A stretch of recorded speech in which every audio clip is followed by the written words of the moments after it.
Good morning, Colin here with Techout, and today we're going to be unboxing the iPhone 14 Pro Max. This is the Space Black 128 configuration. I didn't go for anything too crazy. I usually don't use a whole lot of storage, so I'll probably really only use about half that. I picked this up at the Apple Store. I did not pre-order this time because I was on vacation when pre-orders went live, and I kind of missed that window to get it today.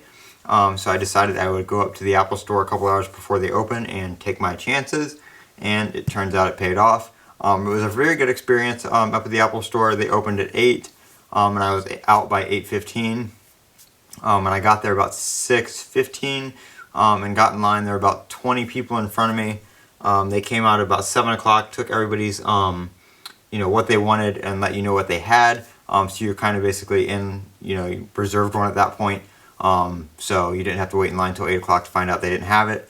And they let everybody get 2 per transaction. So it was 1 phone and 1 Apple Watch, or 2 phones or 2 Apple Watches. And then if you wanted more, you had to get back in line. So I'm glad they did that, cut down on anybody trying to resell or anything like that. It was 2 per person per transaction. If you wanted to get more, you could hop back in line after you left.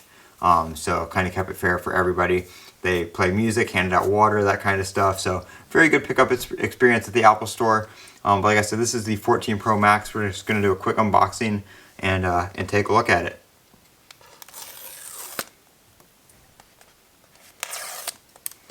So got that out. Alright. Looks pretty much similar to Space Gray. I wouldn't really call it totally black. I was kind of hoping more for like a matte black, but it's pretty similar to the Space Gray. We have your sleep, wake, volume, power all laid out right there. It tells you what it is. Shows you your charge port is down here on the bottom. Take that off, and you can kind of see the dynamic island right there. Very, very hard to see with it off, but you can kind of see the sensor cut out here and the camera cut out here.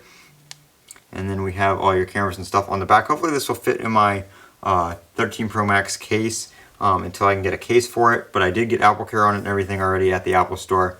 So it feels just like a 13 Pro Max. Really nothing different until you turn it on and you have that dynamic island. It looks like there is a screen in the middle between the sensor and the camera, and then above it as well. Let me see if it shows that on the... Yeah, so I guess there's no screen right here that actually does anything, but there is above it. And then right here we get your Lightning to USB-C adapter. Of course, you don't get a wall adapter in the box. And then this year you do not get a SIM removal tool because there is no SIM slot. And there is a little message in here: you no longer need a physical SIM card. Activate your eSIM during iPhone setup. So I did try out eSIM on T-Mobile last week. You guys remember I had that whole video on why eSIM is a pain in the butt. So check that out if you are curious. But I am going to be transferring everything to eSIM now. So there we go. That is the iPhone 14 Pro Max. I'm Colin with Techout. Don't forget to comment, rate, and subscribe. And as always, have a great day.